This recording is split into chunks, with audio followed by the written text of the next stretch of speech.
Kondapalli municipality Ibrahimpatnam మండల కార్యాలయం నందు ఏర్పాటు చేసిన ఇళ్ల పట్టాల పంపిణీ కార్యక్రమంలో పాల్గొన్న కొండపల్లి మున్సిపాలిటీ కౌన్సిలర్ దయ.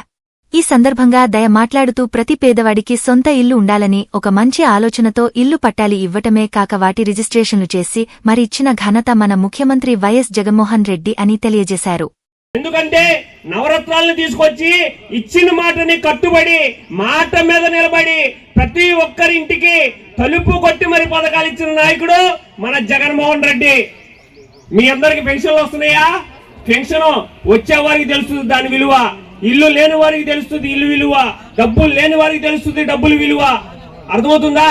మీ ఖాతాల్లో నేరుగా పడట్లేదు అమౌంట్, నేరుగా ప్రతి ఒక్కరికి. మాలాంటి నాయకులతో ఏమైనా సంబంధం ఉందా? ఇంతకుముందు నాయకులకి అయ్యా ఇల్లు పట్టా కావాలంటే కొయ్యి సైడ్ పోయి అనేవాళ్ళు లేరా? ఎంఆర్ ఆఫీస్ చుట్టూ ఉండేవాళ్ళు.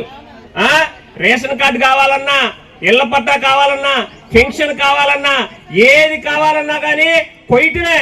కానీ ఇక్కడ కొయ్యటం లేదు, వేయటమే ఖాతాల్లో డేరుగా. అర్థమవుతుందా? అది ఎవరంటే మన జగన్మోహన్ రెడ్డి గారు పుణ్యమే నేను చెప్పి తెలియజేస్తున్నాను. మాతో ఎవరితో సంబంధం లేదు. ప్రజలకి, జగనన్నకి, వారధులుగా పనిచేసే వాలంటీర్లకి తప్పితే నాయకులకు సంబంధం లేదు. కాబట్టి మీరందరూ రాబోయే ఎన్నికల్లో 2024 ఎన్నికల్లో మన మైలవరం నియోజకవర్గానికి జగనన్న అక్కడి నుంచి ఒక బాలాన్ని వదిలాడు. ఎవరంటే సర్నాల తిరుపతిరావు అన్నని. అర్థమవుతుందా? మన మధ్యలో ఒకడు సామాన్యుడు. అర్థమవుతుందా?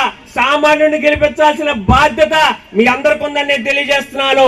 ఎందుకంటే సామాన్యుడు బాధ సామాన్యులకు మాత్రమే తెలుస్తుంది. కాబట్టి సామాన్యులైన మీరందరూ, ఇక్కడికి వచ్చిన మీరందరూ, లబ్ధిదారులందరూ మీరందరూ ఈ సామాన్యుడికి ఓటేయండి, గెలిపించండి. రేపటి రోజున ఏ అవసరం ఉన్నా గానీ మీరెళ్ళి ఆయన ఇంటి దగ్గరికి వెళ్ళి అన్నా అని చెప్పేసి పిలిచి పని చేపించుకునే హక్కు మనందరికీ ఉంటుందని నేను తెలియజేస్తున్నాను.